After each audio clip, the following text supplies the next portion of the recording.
What is good, rookies? Welcome to your Trade Talk Tuesdays. Now, we're going to try and do a blitz of this one just because there's not really much to discuss in the ways of my trades. I'm pretty certain and locked in on my trades just because there's no real other option. I'm not prepared to make any other cuts to the team to bring in some questionable players. So, basically, for my side and for my team, what my trades are looking like this week are Howes and Jones. Now, Jones is reported to miss fair bit, and it's not a short enough time span for which we can kind of hold. So I think it's like 4 to 6 weeks because of his hamstring. House is just at that point now where he's probably not going to make any more cash again.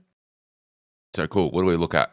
Well, we're going to look at bringing in Jay Richards for our rookie. So then we're left with 549. Well, what can we do with that? Well, let's just go by round summary. Let's look at players we can afford.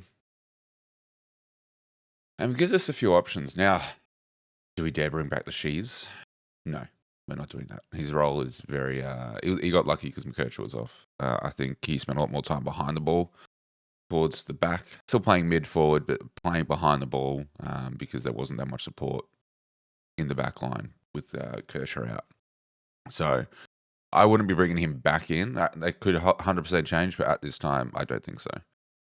So all right, cool. We've got no Sheasel. What about McGovern? Now, McGovern's an interesting one because he has got all the kick-ins for West Coast, basically. He has the round 14 bye, though, which is tricky. This is the thing that is pushing me away from the governor, is that round 14 bye. Now, for example, if we were to add him in, I'll show you what I mean. Complete that trade. I'm still a little bit under the weather, so not ideal. So if we do that, we get a nice little score. Look, if we go around 14 bye. Not ideal for our team structure, so we kind of have to pass on Gov, which is annoying. That's okay, cool. Can't get the governor. Not going back to Sheasel. What other options are there? Round 14 bye. No, thank you. This is kind of where we're looking at the moment. We don't want round 14. We don't want any of that. Baileydale looks to be unsure. There's others down here. Bonner could be a safe pick. So we're looking at these three. Now, the unfortunate part is if we have a look at DFS, because we're leaving a spot here for Ryan. That's all we're thinking about here. Clark only gets a handful of kick-ins. Like, Ryan is your main predominant kick-in. Okay, cool. So then, like, where are his points coming from? What's his averaging? He's averaging 106, 103 for the season. Has that nice bye. Has 3 tons, 4, 5, 6 tons. His floor game is about 60, though. So his floor is low as 60. Ceiling as high as 51, which is nice. Has a tough-ish run coming up, Melbourne. I think he's got a really nice one. Well, obviously, he's got the round 13 bye, which also doesn't really aid for us because if we do this. So if we do that and then we look at our buys, round 12 bye, not bad at all. Round 13 bye, missing 2 from basically, so we're missing 6 altogether. Now, Sweet may be gone by then, which is the initial plan. We need him to play one more game to get him out. So we're missing 5, which we can deal with.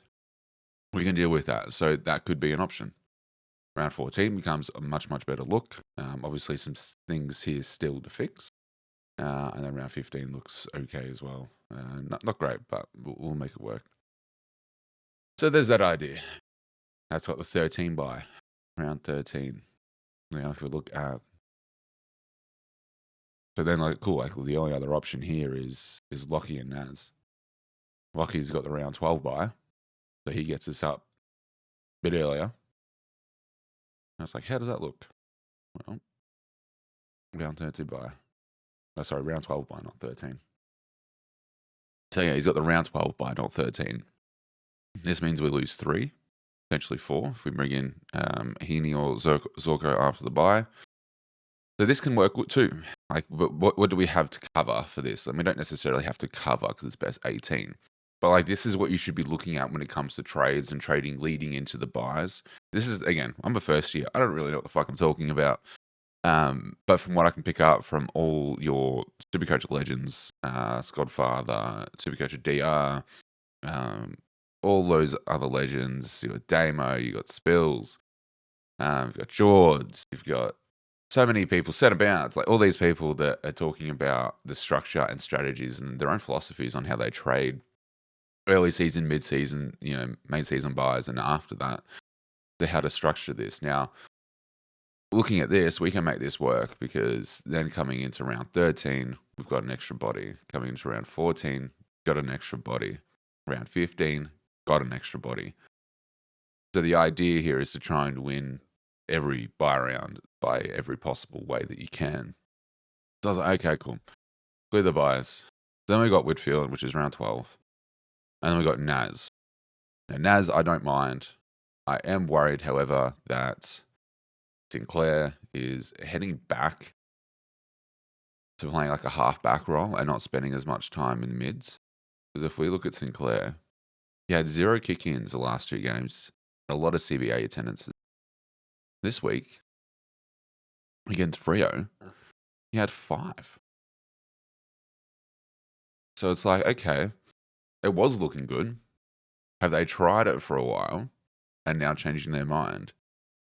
He had 24% CBA attendance, which is at his usual centre-half back role. Like, why the change? He scored relatively well. If we go Supercoach, we'll actually see. Apologies if I sound sick. I think everyone's sounding sick this week. It's fucking shit. Yeah, look, there's decent scores. But look at the heat map, right? Center and back. That was last week. 2 weeks before, was playing mid and forward. Or literally just sitting to the mid. So it is a bit of concern because when it comes to Naz, like he's obviously getting all the kick-ins, which is great for the most part. However, if Sinclair is starting to feed back into more of the back line, I don't think that's ideal for us and for Naz. I don't think that's good. Now, if you have a look at Naz's score, so if we just do a quick compare, because at the moment, it is between Naz, Clark, and Whitfield. Whitfield, I feel like, is at the bottom of that list at the moment, simply because he has to really work for that ball. He has to really be clean with it to get those stats, to get those points. So Naz, for example, 1, 2, 3, 4, 5, 6. 6 tons. The Clark 6. What is his floor? 69. About the same. What's the run coming up? Melbourne. Probably won't do well. West Coast could do well. Like the run, then you got West Coast again, then Richmond. So this is really where it's going to come down to. Now, I haven't made up my mind yet. I'm not going to lock this in until Thursday. But I'm definitely locking in like Richards or Fraser. And then, locking in a primo defender. So it's out of Naz, Whitfield, and Clark. However, because we're going to bring in Ryan, I'm probably leaning towards Naz at the moment. So I'm going to leave it like this. And then we're going to grab Heaney after his bye, potentially Zorko, and start cleaning up this forward line. Because at the moment, I'm pretty happy. I think Wilson's a good warm body to hold through the buys. I think he's going to make his break even. Darcy seems to be doing okay. He's going to be put up a real testing game this week against Sydney, so we'll see how that goes. Clossy is probably going to go next week. Rogers needs to come back. Garcia needs to come back. Clark needs some fucking more time on field. And we got one dead rook, really. So, and Sweet needs to come back, fucking hopefully. So, anyway, I know this wasn't a in-depth little trade talk. That will be coming on Thursday. I unfortunately do not have the time right now or before then to kind of give a deep analysis, but that is coming. That will happen on Thursday or Wednesday, depending on when I have time. And we can kind of look at trade targets of everyone, who you should be bringing in, who you should be canning. So expect that over the next day or two. And with that, thank you again for all the subscribers and all the love. Appreciate you guys. Just about to hit 40 subscribers, which is crazy. So if you haven't subscribed, hit that subscribe button, give it a like. Give me a comment on what trades you're looking to make this week.